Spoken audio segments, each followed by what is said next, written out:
मैं आज बताने वाला हूं कि संतान प्राप्ति का सबसे उत्तम उपाय क्या हो सकता है। देखिए, संतान प्राप्ति बहुत कारणों के कारण भी नहीं होती है। संतान में वृद्धि क्यों नहीं होती है? पितृदोष के कारण भी हमारे संतान में नुकसान हो रहे हैं, संतान में वृद्धि नहीं हो पा रही है। पहन सकते हैं, कुछ आप रत्न पहनना चाहते हैं तो शुक्र का मुक्ता यंत्र रत्न आता है, वो आप धारण कर सकते हैं। तो आपको किसी अन्य प्रकार की बाधाओं से तो उसका निवारण भी हमारे कामाख्या तंत्र पीठ से किया जाता है। आप उसको जुड़ करके और उसका आप अपने निवारण पा सकते हैं। जय मां कामाख्या। मैं आज बताने वाला हूं कि संतान प्राप्ति का सबसे उत्तम उपाय क्या हो सकता है। देखिए, संतान प्राप्ति बहुत कारणों के कारण भी नहीं होती है। संतान में वृद्धि क्यों नहीं होती है? हमारे वंश नहीं चलते हैं। क्यों नहीं चलते हैं? उनका कई प्रकार है। एक तो आप किसी वास्तु का, अगर आप वास्तु का दोष है घर में तो उस कारण भी घर में ऐसी परेशानियां आती है, या किसी अन्य प्रकार की बाधाओं से अगर आप ग्रसित हैं, या किसी ज्योतिष के कारण अगर आप कुंडली दिखाए तो कुंडली में भी अगर योग है अन्यथा नहीं है। ग्रह नक्षत्र आपको क्या पंचम से क्या रिलेटेड देते हैं, उन प्रकार की सभी को देखने के बाद में फिर हम डिसीजन ले सकते हैं कि क्या कारणवश हमारे संतान में वृद्धि नहीं हो पा रही है। एक संतान में वृद्धि का कारण पितृदोष भी होता है। क्या पितृदोष के कारण भी हमारे संतान में नुकसान हो रहे हैं, संतान में वृद्धि नहीं हो पा रही है, या अन्य प्रकार की बाधाओं के कारण में? मैं सभी बताऊंगा आपको। संतान वृद्धि के लिए कौन सा यंत्र हम धारण कर सकते हैं, संतान, ये मैं बताऊंगा। संतान के लिए कौन सा मंत्र हमारे लिए बेहतर हो सकता है, जो शास्त्र युक्त बातें हैं वो मैं आपको बताऊंगा। कुछ टोने टोटके भी मैं बताऊंगा जिसके आपको लाभ मिल सके। या अगर आप किसी रत्न को धारण कर सकते हैं, कौन सा रत्न आपके लिए बेहतर हो सकता है? रत्न के साथ साथ में आप उसको एक और भी चीज, रुद्राक्ष धारण कर सकते हैं। रुद्राक्ष आपके लिए बेहतर उत्तम हो सकता है। रुद्राक्ष के साथ साथ में आप किसी व्रत भी कर सकते हैं, जो व्रत आपके लिए उत्तम हो सके, ऐसा आप व्रत भी कर सकते हैं। व्रत के साथ साथ में आप दान कर सकते हैं। किस चीज का, मुझे दान करने से क्या मिलता है। दान के साथ साथ में आप विसर्जन कर सकते हैं। किस चीज का विसर्जन हमें बेहतर दे सकता है। विसर्जन के साथ में आप दर्शन भी कर सकते हैं। कौन सा दर्शन हमारे लिए बेहतर हो सकता है, किनका दर्शन करने से हमें क्या प्राप्ति होती है। दर्शन के साथ साथ में आप कुछ टोने टोटके भी मैं बताऊंगा आपको, और आप स्तोत्र का कौन सा पाठ आपके लिए बेहतर हो सकता है। कुछ टोने टोटके मैं बताऊंगा जिसके कारण आपके संतान से संबंधित परेशानियां खत्म हो जाएगी।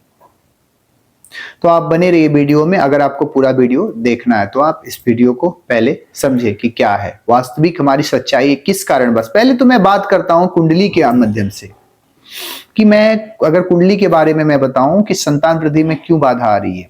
निवारण मैं पहले बाद में बताऊंगा। पहले मैं ये बताऊंगा पहले किस कारणवश से हमारी वृद्धि रुकी हुई है संतान। आपको सबसे पहले कुंडली में पंचम भाव देखना चाहिए। पंचम भाव में किस प्रकार से ग्रह स्थापित हैं, पंचम भाव पे किनकी दृष्टि है, पंचम भाव के मालिक कौन हैं, उस कारण भी देखा जाता है। पंचम भाव के साथ साथ में आपको उनपे किसकी दृष्टि है। क्या कोई कारक ग्रह बैठा हुआ है? कारक ग्रह सप्तम की दृष्टि किस पे है? 11वें घर से सप्तम पे, पंचम पे दृष्टि आती है, सप्तमी दृष्टि। तो आप उस चीज को देखिए कि किसकी दृष्टि आ रही है पंचम भाव। पंचम भाव पे किस किस ग्रहों की दृष्टि आ रही है। क्या कोई ऐसे ग्रह हैं जो हमें नुकसान देने वाले हैं, तो उनकी आप व्यवस्था आप करवा सकते हैं। पति पत्नी, हस्बैंड वाइफ दोनों की कुंडली आप देख सकते हैं, उसके बाद में ही ये निर्णय आप ले सकते हैं। अब कुंडली के कारण में आप, ये तो आपने दिखा दिया, वो हो गया। अब कोई पितृ दोष के कारण अगर आप पितृ आपके नाराज होते हैं ना, तो भी आपके इन प्रकार की बाधाओं से ग्रसित आप रहते हैं। वंश चलने में परेशानी आती है अगर पितृ आपके नाराज हैं तो आप पितरों से भी जो नाराजगी है उसका आप निवारण कर सकते हैं। पहले देखना पड़ेगा कि किस कारणवश आपके ऐसी परेशानी हो रही है, क्या बाधाओं के कारण आपको ऐसा नुकसान झेलने को मिल रहा है। तो इन प्रकार की बाधाओं से अगर आप ग्रसित हैं तो आप हमारे कामाख्या तंत्र पीठ में आकर के इसका आप निवारण पा सकते हैं। या तो पितृदोष से हैं, या कुंडली में ग्रह नक्षत्र से हैं, या किसी अन्य प्रकार की बाधाओं से हैं, तो आप हमारे कामाख्या तंत्र पीठ में इसका अनुष्ठान भी किया जाता है। कुछ जड़ी बूटी के कारण भी इसका दिया जाता है कि अगर आप संतान कुंडली में है, आपके अच्छे योग हैं, सब प्रबल हैं, तो आपको किसी अन्य प्रकार की बाधाओं से तो उसका निवारण भी हमारे कामाख्या तंत्र पीठ से किया जाता है। आप उसको जुड़ करके और उसका आप अपने निवारण पा सकते हैं। पितृ को भी नाराजगी, पितृ के लिए शांति के लिए भी आप पूजा पाठ आप करवा सकते हैं। ठीक है, आप अगर ज्यादा किसी अन्य दोष से भी ग्रसित है तो आप हमारे कामाख्या तंत्रपीठ से जुड़ें। किसी भी बाधाओं से अगर आप ग्रसित हैं तो तंत्र बाधाओं से ज्यादा विशेषता मुख्यतः आप तंत्र बाधाओं से, ग्रह नक्षत्र से हैं तो आप हमारे कामाख्या तंत्रपीठ से आप जुड़ सकते हैं। तो मैं बताता हूं कि आपको कौन सा यंत्र आपको पहनना चाहिए। आपको संतान गोपाल यंत्र एक मिलता है हमारे कामाख्या तंत्रपीठ में, आप इसको ले सकते हैं और इन प्रकार की जो बाधाएं हैं उसको निवारण आप पा सकते हैं। संतान गोपाल यंत्र आपको मिल जाएंगे हमारी कामाख्या तंत्रपीठ में, और उसको आप पूजा कर सकते हैं, उसको रख करके उसको धारण कर सकते हैं। तो उससे जो आपकी संतान में वृद्धि परेशानी आ रही है वो आपको बहुत ही आसान तरीके से उसका मिट जाएगा। उसके साथ साथ में कौन सा मंत्र हमारे लिए बेहतर हो सकता है, किस मंत्र का हम जाप करें। एक भगवान उसमें दिया गया है कि देवकी सुत गोविंद वासुदेव जगतपते देही में तनयन कृष्ण त्वामहम शरणम गता। ये भगवान कृष्ण का है, भागवत जी का श्लोक है ये। संतान गोपाल के लिए आप इस मंत्र का यथाशक्ति आप जाप कर सकते हैं। यथाशक्ति अनुष्ठान भी इसका आप करा सकते हैं, जो भी हो 1.25 लाख कम से कम आप इसका जाप करा सकते हैं। उसका पुरस्सन, हवन इत्यादि ब्राह्मण भोजन आप इसको करा सकते हैं। संतान गोपाल स्तोत्र का पाठ मैं आपको बताऊंगा आगे क्या बेहतर हो सकता है। आप लॉकेट पहन सकते हैं, कुछ आप रत्न पहनना चाहते हैं तो शुक्र का मुक्ता यंत्र रत्न आता है, वो आप धारण कर सकते हैं। वो आपके लिए पॉजिटिव प्लस पॉइंट देंगे।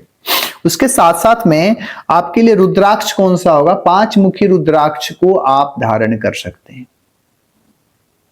5 मुखी रुद्राक्ष को पूजन पाठ कर करके जब बृहस्पतिवार का दिन हो तो सूर्य उदय के समय, उस समय आप इसको धारण करें। पहले रुद्राक्ष को सिद्ध कर लें, सिद्ध करके पूजा पाठ अच्छे मुहूर्त में सिद्ध कर लें। पूजा पाठ करने के बाद में सुबह में आप उसे बृहस्पतिवार के दिन में आप धारण कर सकते हैं। आपके लिए संतान से वृद्धि से समस्या उससे खत्म हो जाएगी। या आप अगर रत्न के साथ साथ में आप रुद्राक्ष के साथ साथ में कौन सा व्रत आप कर सकते हैं, तो आप पुत्रदा एकादशी होते हैं, एक पुत्रदा एकादशी होते हैं, तो पुत्रदा एकादशी आप कर सकते हैं।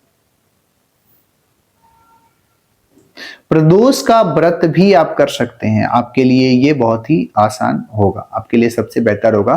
पुत्र के लिए आप प्रदोष का भी व्रत आप कर सकते हैं, वो आपको पॉजिटिविटी और आपको प्लस पॉइंट आपको इसमें वृद्धि देंगे। तो ये आपके लिए कुछ कुछ बातें हैं जो मैं आपको बता रहा हूं। जैसे आप दान कर सकते हैं, पीली वस्तुओं का दान कर सकते हैं, कोई भी वस्तु ऐसे पीली हो जिसका आप दान कर सकते हैं, है ना। पीली वस्तुओं के दान के साथ साथ में कुछ पीली खाद्य पदार्थ जो होते हैं, बृहस्पति का व्रत कर सकते हैं और उसमें बृहस्पतिवार और ऐसे भी नॉर्मल जैसे पीली वस्त्र के साथ में पीली खाद्य पदार्थों का जैसे आप उसका कुछ भोजन में आप ग्रहण कर सकते हैं। उसके साथ में कौन सा आपके लिए बेहतर, आप गौदान आप कर सकते हैं। गौदान का बहुत महत्व कहा गया है, तो पुत्र प्राप्ति के लिए गौदान भी अच्छे फल प्राप्त होते हैं। तो गौदान आप कर सकते हैं, आपके लिए बहुत ही उत्तम हो सकता है, बेहतर हो सकता है गौदान। गौदान में के बाद में आप किनके दर्शन आपके लिए बेहतर हो सकते हैं? जो आप दर्शन करते हैं तो किनका दर्शन आपके लिए बेहतर हो सकते हैं? दर्शन में आप लड्डू गोपाल जी का जो बाल रूप होता है ना, उनका दर्शन करें और उनका चित्र आप अपने घर में लगा करके, उनकी प्रतिमा आप घर में लगा करके और अच्छे से मढ़वा करके उनको उनका आप दर्शन प्रत्येक दिन कर सकते हैं। वो आपके लिए बेहतर हो सकता है, बहुत ही अच्छा हो सकता है। पॉजिटिविटी आपको बहुत देंगे, उसमें आपको बहुत अच्छे फल प्राप्त होंगे। उसके साथ साथ में आप विसर्जन, जैसे सोमवार का दिन में श्वेत वस्त्र में चावल लेना है थोड़ा सा। जब सोमवार का दिन हो, थोड़ा सा श्वेत वस्त्र लेना है, वस्त्र के साथ में थोड़ा सा चावल लेना है, मिश्री लेना है और उसको बांध लेना है। बांधते हुए किसी भी जल में, बहते हुए नदी के जल में आप उसको प्रवाहित कर सकते हैं। आपको ये बेहतर हो सकता है। प्रवाहित कुछ और अन्य कारण भी, आपकी परेशानियां अन्य बाधाओं के कारण भी आप ग्रसित रहते हैं, तो इन प्रकार की स्थिति करने से ना आपको परेशानी ज्यादा नहीं होती है। आप विसर्जन में आप कर सकते हैं। उसके बाद में संतान गोपाल स्तोत्र होते हैं ना, संतान गोपाल स्तोत्र आप शायद कभी पढ़े होंगे, नहीं पढ़े हैं तो आप पढ़ेंगे। उसका अच्छा यथाशक्ति आप पाठ कर सकते हैं, या इसका अनुष्ठान के तौर पर भी आप इसका कम से कम 10,000 पाठ करा सकते हैं। पाठ करा करके उसका हवन, ब्राह्मण भोजन, इसको आप करा सकते हैं, आपके लिए बेहतर हो सकता है। 1.25 लाख भी इसका पाठ करा सकते हैं, संतान गोपाल यंत्र स्तोत्र का, आपके लिए बहुत ही बेहतर हो सकता है। पॉजिटिव आपको उसमें 100% क्या अच्छा खासा रिजल्ट उसमें मिलता है, तो आपको ये सब चीज करनी चाहिए। उसके साथ में कुछ आप टोटके मैं आपको बताऊंगा संतान प्राप्ति के लिए। आप शिव जी का पारद शिवलिंग होता है ना, पारस शिवलिंग का आप दर्शन कर सकते हैं, उनका प्रत्येक दिन आप पूजन पाठ कर सकते हैं, आपको बेहतर हो सकता है। पॉजिटिविटी आपको अच्छे फील होंगे और महादेव की कृपा होंगे तो पुत्र की प्राप्ति कामनाएं आपके बहुत ही अच्छे से पूर्ण हो जाएंगे। आप इसके साथ में शुक्ल पक्ष के दिन में बरगद के पत्ते को लेना है ना, पत्ते को लेकर के, और बरगद के पत्ते को जब शुक्रवार का, जब शुक्ल पक्ष की तिथि हो, जब शुक्ल पक्ष में आपको बरगद के पत्ते लेना है। पत्ते को धो करके उसके बाद उसके ऊपर में कुमकुम से स्वास्तिक बनाना है।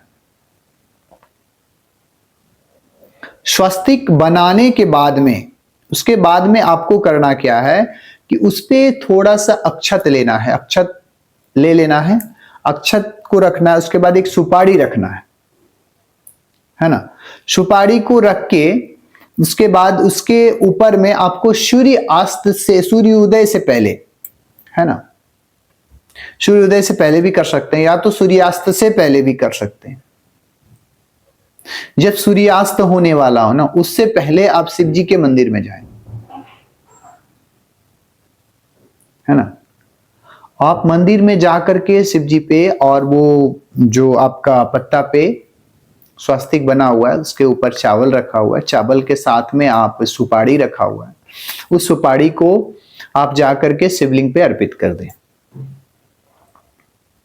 और जो भी आपकी मनोकामना हो, उस मनोकामना को वहां पे उनके सामने रख दीजिए कि प्रभु मुझे पुत्र की प्राप्ति चाहिए। तो आपके इन प्रकार की जो परेशानियां हैं वो महादेव की कृपा से, हमारे भोलेनाथ की कृपा से बहुत ही सरल व आसान तरीके से खत्म हो जाएंगे। क्योंकि अगर आप महादेव के शरण में नहीं जाते हैं तो इन प्रकार की बाधाओं तो आपको ग्रसित करेंगे, या किसी अन्य प्रकार की आपके घर में किसी और प्रकार की बाधाएं के कारण आपके परेशानी हो रही है, वो सब कुछ देखना पड़ता है। अगर आप ज्यादा ग्रसित हैं तो आप हमारे कामाख्या तंत्रपीठ में आकर के एक बार दिखा सकते हैं क्या कारण है, किस कारणवश पुत्र की प्राप्ति नहीं हो पा रही है। तो अगर आपके नसीब में होते हैं तो भगवान राम, देखिए दशरथ जी इतने एज में हो गए थे फिर भी उनको पुत्र की प्राप्ति हुई थी, गुरु का सानिध्य प्राप्त किए। और गुरु का सानिध्य प्राप्त करना बहुत ही आपके लिए अच्छा होता है कि आप किसी परिस्थिति में आप जाएं तो गुरु के शरण में जाएं तो गुरु आपका कल्याण कर सके, ऐसा गुरु भी होना चाहिए। तो आप पहले कुंडली भी देखा जाता है, पहले मैंने बताया था आपको, कुंडली से आप देख सकते हैं कि पुत्र का क्या योग है कि नहीं है, हस्त रेखा से भी आप देख सकते हैं। उसके बाद में फिर आप पितरों के कारण भी वंश की वृद्धि नहीं होती है, उस कारण भी होती है परेशानी, तो वो उन सभी प्रकार की या किसी वास्तु दोष के कारण या किसी अन्य प्रकार की बाधाएं के कारण, आपके पितरों के कारण या किसी अन्य प्रकार की बाधाओं के कारण आपको पुत्र प्राप्ति में बाधाएं आ रहे हैं, तो आप हमारे कामाख्या तंत्रपीठ से जुड़े, उसका बहुत ही आसान व सरल तरीके से आप उसका इलाज पा सकते हैं। यहां पे संतान गोपाल मंत्र और स्तोत्र जो होता है, ये मंत्र है ना, देवकी सुत गोविंद वासुदेव जगतपति देहि में तनयम कृष्ण त्वामहम शरणम गता।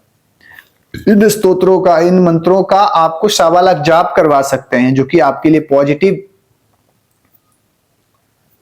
एनर्जी देने वाली रहेगी और आपको प्लस पॉइंट देने वाला रहेगा, और भगवान कृष्ण की कृपा हो जाएगी, महादेव की कृपा हो जाएगी, तो पुत्र क्या कुछ भी जो आप चाहें वो सब दे देंगे। एक बार उनके शरण में जाए, तेरा तुझको अर्पण क्या लागे मेरा, मैंने तो आपको अर्पित कर दिया, अब आपको देखना है क्या करना है। ये भावना जब आपके अंदर आ जाती है तो इन प्रकार की बाधाओं से आप जो ग्रसित हैं वो आपके ग्रसित नहीं हो पाते हैं।